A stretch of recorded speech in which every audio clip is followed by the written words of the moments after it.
विचारांचे व्यासपीठ असलेले न्यूज लाईव्ह चंगड या लोकप्रिय यूट्यूब चॅनेलला लाईक करा, सबस्क्राईब करा आणि शेअर करा.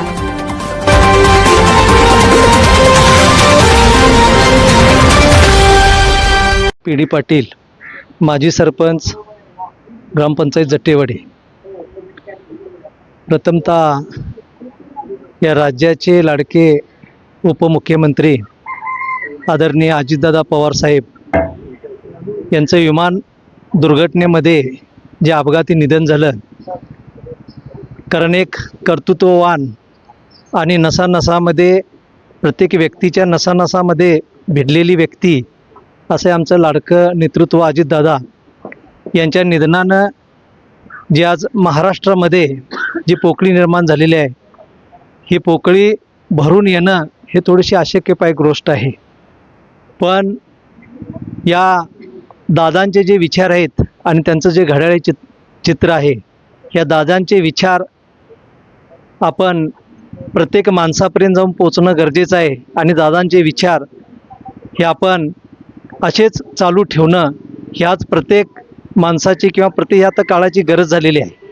आणि त्यामुळे मी जनतेलासुद्धा आवाहन करतो की दादांचे जे उमेदवार आहेत, घड्याळचे चित्र आहे, या घड्याळाला आपण निवडून काढणं फार गरजेचं आहे. आणि खऱ्या अर्थानं दादांना हे आपण याच माध्यमातून आपण श्रद्धांजली वाहणं गरजेचं आहे. आज आपल्या ह्या माणगाव जिल्हा परिषद मतदारसंघामधील जिल्हा परिषदेचे उमेदवार आहेत मानसी भोगनताई, या अगदीच उच्च विभूषित, उच्च शिक्षित आहेत. आणि त्यांना प्रत्येक व्यक्तीची जाण आहे, कारण त्यांचेच वडील माजी जिल्हा परिषद सदस्य आदरणीय कल्लापा भोगन साहेब हे अगदी तळागाळातून पुढे आलेले आहेत. कारण ज्यावेळेला पंचायत समितीला भोगन साहेब बसलेले होते, एका मताने त्यांचा पराभव झालेला होता, पण ती उमेद किंवा मरगळ बाजूला झटकून पुन्हा ते उमेदीनं ह्या राजकारणामध्ये सक्रिय झाले आणि मागच्या निवडणुकीमध्ये ते जिल्हा परिषदेचे उमेदवार निवडून आले. आता त्यांचीच कन्या त्यांच्याच पावलावर पाऊल ठेवून या समाजकारणासाठी त्या अगदीच पूर्णपणे सहभागी झालेले आहेत. आणि अशा उच्च शिक्षित, ज्यांना अगदी तळागाळाच्या व्यक्तींची जाण असलेली ताईसाहेब आहेत, यांना आपण निवडून देणं गरजेचं आहे.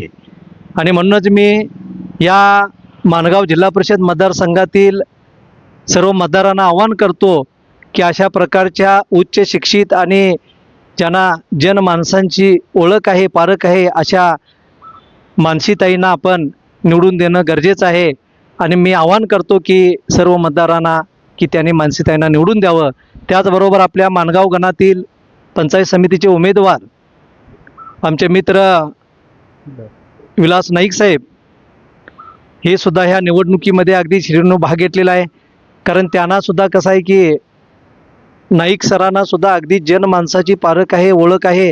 आणि ह्या निवडणुकीत बसण्यापूर्वीच मला वाटते साधारणतः ते 5 वर्षापासून या अगदी लोकसेवेमध्ये, जनसामान्यामध्ये त्यांचा खूपसा दांडगा असा सहभाग आहे. कारण ते रामपूर गावच्या ग्रामपंचायतचे 10 वर्षे ते आज सदस्य म्हणून काम करत आहेत.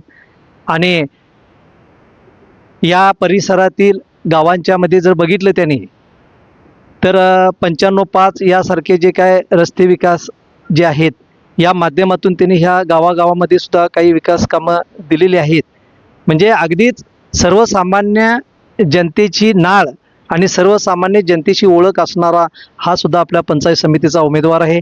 आणि म्हणूनच मी सर्व जनतेला आवाहन करतो की विलास नाईक सर पंचायत समितीचे उमेदवार आणि त्याचबरोबर जिल्हा परिषद सदस्य उमेदवार आपल्या मानसी भोगन मॅडम, या दोघांनाही आपण आपल्या ह्या मतदारसंघातील जनतेनं अगदीच घड्याळ जे चित्र आहे त्या घड्याळ चित्राच्या बाजूचं बटन दाबून त्यांना निवडून काढावं. आणि उपमुख्यमंत्री अजितदादा पवार साहेबांना या माध्यमातून ह्या आपण उमेदवार निवडून काढून त्यांना खरी श्रद्धांजली अर्पित करावी असं मी आवाहन करतो.